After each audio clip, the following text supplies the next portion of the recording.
திடீர்னு இடி ரைடு வருது. இடி ரைடு வந்தவொடனே உடனே ஒரு குற்றச்சாட்டை வந்து எல்லாரும் மேலேயும் அள்ளி எறிஞ்சிட முடியாது. இன்னைக்கு இடி ரைடுங்கிறது சந்தேகம் ஏற்பட்டால் நாளைக்கு யார் மீதும் யார் வீட்லேயும் ரைடு வரலாம். இடியினுடைய இது வந்து ஒரு 5 படம் ப்ரொடக்ஷன் பண்ணிட்டு இருக்காரு. முந்தியெல்லாம் வந்து ஐடி ரைடு வரும்.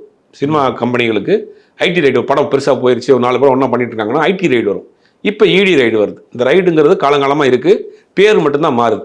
இன்றைக்கி ஒரு படம் 100 நாள் ஓடிச்சு, அந்த கம்பெனிக்கு நாளைக்கு கால ஐடி ரைடு போயிடும். வரவு செலவு கரெக்டாக வச்சுருக்காங்க. இப்போ 4 படம் பண்ணுறாரு, எப்படி பண்ணுறாருன்றதுக்காக இவரோட இடங்கள் ஐடி ரைடு போயிருக்காங்க. அவர் வந்து சில தலைமறைவாக போயிட்டாரு, தேடிக்கிட்டு இருக்காங்கன்னு சில பேர் சொல்கிறாங்க. இல்லை, வெக்கேஷனில் ஃபேமிலியோட டூரில் இருக்கிறாரு, முடிச்சுட்டு வருவார். இது வந்து சிக்கல் இல்லை, எல்லாமே டாக்குமெண்ட்லாம் கிளியராக இருக்குது.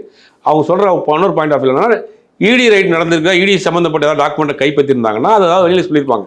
இவ்வளோ டாக்குமெண்ட் எடுத்துருக்கிறோம், இல்லாட்டி இவ்வளோ இதில் வந்து அவங்க ஏதாவது பண்ணியிருக்காங்க, இவ்வளோ இல்லீகலாக பணத்தை வந்து ட்ரான்ஸ்ஃபர் பண்ணியிருக்காங்க, ஏதாவது இடி தரப்புலன்னு சொல்லியிருக்கலாம். இது வரைக்கும் இடி தரப்புலேருந்து எந்த விதமான அறிக்கையில் வரல.